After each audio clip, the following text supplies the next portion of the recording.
बिस्मिल्लाहिर्रहमानिर्रहीम अस्सलाम वालेकुम। आज हम लोग फैसल हिल टेस्ला की कुछ मार्केट एनालिसिस करेंगे और फैसल हिल की मार्केट्स एकदम जो नीचे आ गई है उसके पीछे क्या फैक्टर्स थे और जिन लोगों की इन्वेस्टमेंट इधर बाउंड है या जिन लोगों की इन्वेस्टमेंट इधर स्टक है, तो कौन से ऐसे फैक्टर्स है जिसकी वजह से ये नौबत है, ये चीज़ हो रही है।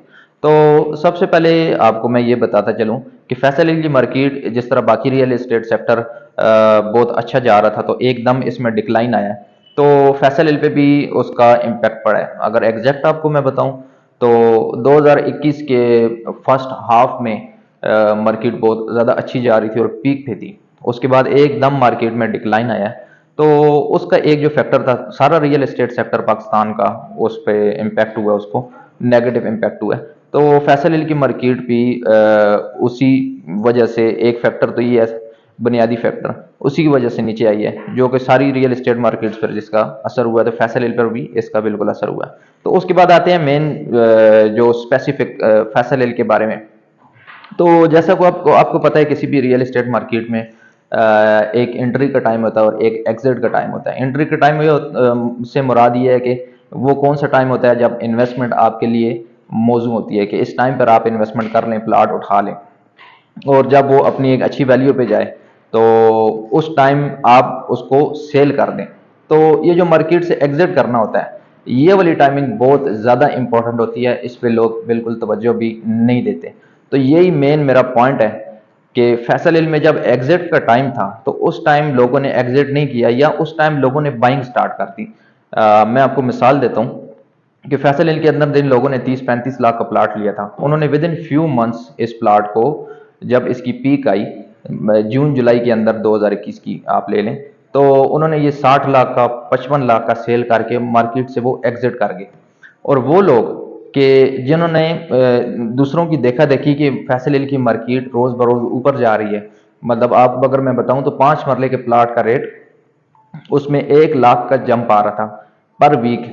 मैं खुद इस चीज़ का गवाह हूं, क्योंकि हम काम करते हैं, हमें पता है।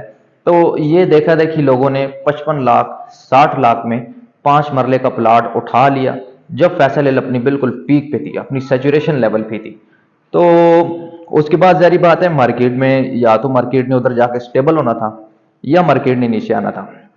अब फैसल हिल बजाते खुद एक बहुत अच्छी सोसाइटी है, लेकिन एक 60 लाख 5 मरले का रेट, इससे ऊपर अब किया जाएगा। या तो फैसल हिल के अंदर कोई सोने के जखायर दरियाफ्त हो गए हों कि 5 मरले का प्लाट अब 60 से 1 करोड़ पे चला जाए, तो वो बात भी नहीं थी। तो इसने या तो उधर स्टेबल रहना था या तो नीचे आना था।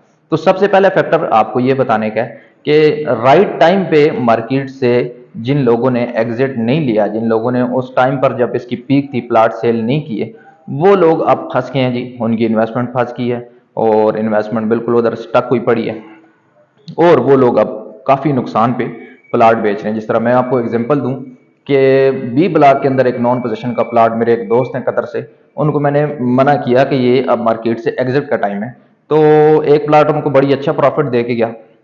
तो उस टाइम उन्होंने दूसरा प्लाट उठा लिया बी ब्लॉक के अंदर 45 लाख का। तो एकदम मार्केट में डिक्लाइन आया, तो उन्होंने बाद में वो 32 या 33 का वो बी ब्लॉक का प्लाट सेल किया। इसी तरह एक और मेरे अजीज है, 55 लाख उन्होंने सी ब्लॉक में तकरीबन 5400 सीरीज में प्लाट उठाया था, जब फैसल हिल अपनी पीक पे थी।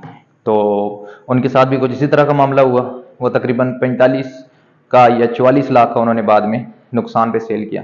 तो ये बहुत बड़ी एक रीज़न है कि जो जो लोग राइट टाइम पे इस मार्केट से एग्जिट नहीं ले सके, तो उनको डेफिनेटली नुकसान हुआ। तो ये राइट टाइम बताने वाला कौन होता है? ये आपका रियल्टर होता है, रियल एस्टेट एजेंट होता है, ये एडवाइजर होता है, जो आपको बताता है कि इस टाइम इस मार्केट में एंटर होना है, इस टाइम इस मार्केट से एग्जिट होना है। तो सबसे पहली चीज़ तो ये है कि आपको एक ऐसा रियल्टर, ऐसा रियल एस्टेट एडवाइजर चूज करना चाहिए जिसको मार्केट की सिचुएशन का पता हो, आगे वो कुछ प्रिडिक्शन कर सके देखते हुए कि ये मार्केट किधर जाएगी और क्या होगा। और उसके अलावा कुछ लोगों को पता भी होता है, लेकिन वो इन्वेस्टमेंट अपने, जो उनका इन्वेस्टर होता है उसकी इन्वेस्टमेंट निकलवाते नहीं अपनी उस सोसाइटी से, क्योंकि अगर वो सारी इन्वेस्टमेंट उधर से निकलवा दें तो पीछे उनके करने के लिए कुछ रहता नहीं है। तो ये सबसे बड़ा एक फैक्टर था कि फैसल हिल की मार्केट एकदम बैठ गई अपनी सेचुरेशन पे आके। तो बहुत करोड़ों रुपया लोगों ने कमाया भी है, और जिनका पैसा फंसा भी है वो भी करोड़ों के हिसाब से पैसा उनका फंसा हुआ है। तो ये सबसे मेन फैक्टर था कि टाइमली किसी जिन लोगों ने एग्जिट नहीं लिया उन लोगों का पैसा फैसल हिल में स्टक हो गया। और इसके बाद आपको मैं बताता चलूँ कि वो लोग कि जिनका पैसा स्टक है, जिनकी इन्वेस्टमेंट बाउंड है, उनकी मुझे कॉल्स आती रहती है। मैंने पहले भी एक वीडियो अपलोड की थी। तो उनको अब क्या करना चाहिए? तो उनके लिए मेरा मशवरा है कि फैसल हिल में अगर आपकी इन्वेस्टमेंट बाउंड हो चुकी है तो नुकसान पे, लॉस पे प्लाट आप अभी ना बेचें। एक फैक्टर जो सबसे बड़ा फैक्टर फैसल हिल की मार्केट को जो दोबारा एक बूस्ट दे सकता है वो मरगला रोड का फैक्टर है। और मरगला रोड, जैसा कि आप वीडियोस देखते रहते हैं, बिल्कुल अपनी तैयारी के आखिरी मराइल में है। तो एक मौका और दें, मरगला रोड को आप ऑपरेशनल होने दें, तो इस मार्केट के अंदर जान पड़ सकती है। बाकी अगर फैसल की जनरल अगर बात की जाए तो बजाते खुद ये one of the best housing project in Pakistan है। इसमें कोई शक नहीं है। डेवलपमेंट के लिहाज से इसके जो बिल्डर हैं और जिस स्टैंडर्ड के अंदर काम हुआ है, तो कभी भी ये इसी तरह लॉस में नहीं चलती रहेगी। एक टाइम आएगा जो मुल्की हालात जा रहे हैं उसको देखते हुए कि जब ये सेट होंगे तो फैसल हिल की मार्केट एक दफ़ा फिर उठेगी और आपकी जो इन्वेस्टमेंट है उस पर आपको अच्छा प्रॉफिट मिलेगा।